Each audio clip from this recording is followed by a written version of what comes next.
So now that you've learned some of the major components of the axial skeleton, we're now going to move on to the appendicular skeleton, which includes the forelimbs and the hind limbs of cats and other mammals, as well as the other animals you have to know, such as the bird.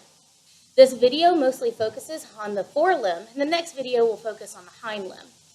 Be sure that you go over all of the terms that are available on your terms list, because this video is only a review study guide that hits on the major subjects, but not every term that you have to know. With that, let's get started on the forelimb. Articulated and disarticulated bones can be used for questions regarding the forelimb. The scapula is the shoulder blade and is a flat triangular bone.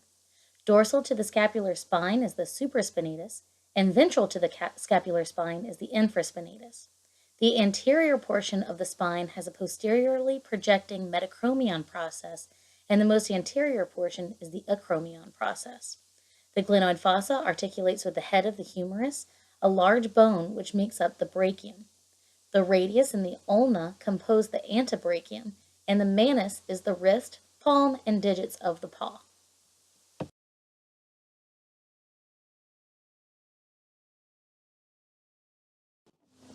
Let's look at a scapula and orient it correctly. The medial surface of the scapula is relatively flat and possesses the subscapular fossa. The lateral surface of the scapula bears the scapular spine, shown here. The glenoid fossa points anterioventrally and articulates with the humerus. Opposite to the glenoid fossa is the dorsal border of the scapula. On the anterior portion of the scapular spine, the metachromion process is present and should point posterioventrally. With this orientation, we can tell that we have a right scapula. Now let's orient a left scapula. If we point the glenoid fossa in the same direction as the last bone, the metachromion process is pointing in the wrong direction. Remember, it needs to point posterioventrally. With this change in orientation, the glenoid fossa now points to the left of the screen, meaning the head is in that direction, making this a left scapula. Moving distally from the shoulder blade or the scapula, we reach a part of the brachium, which is composed of the humerus.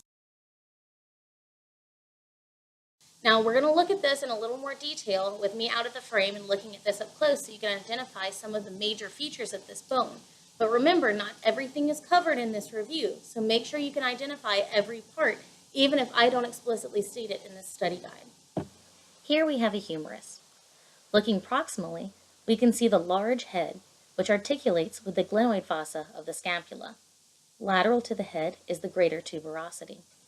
Following the shaft distally, we get to the medial trochlea and lateral capitulum, which are parts of the spool-shaped condyle.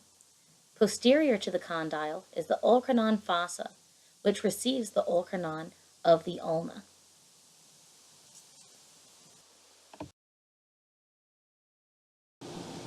The ulna is probably one of the nicest bones because it tells you its name if you look at its shape. This deep divot right here that creates a U shape is called the trochlear notch, which is where the ulna articulates with the trochlea of the humerus. Look for this classic U, and you know that you're looking at an ulna. Take a few seconds to identify all the structures of the ulna that you need to know.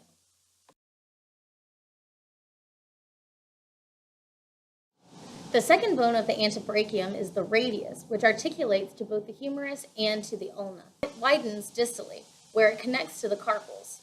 Let's look at this in a little more detail to see some of the main characteristics of the radius. Proximally, the head of the radius has a convex fovea, which articulates with the capitulum of the humerus. The neck falls between the head and the bicipital tuberosity.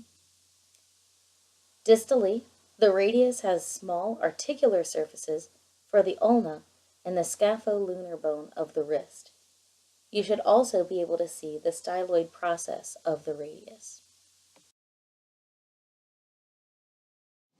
The final and most distal portion of the forelimb that you need to know is the manus, which is composed of the carpals, the metacarpals, and the phalanges. Be sure that you have labeled and understood this entire figure because this is what you will be tested on. not on the articulated structures of the cat. You will only be tested on this figure as far as the manus goes.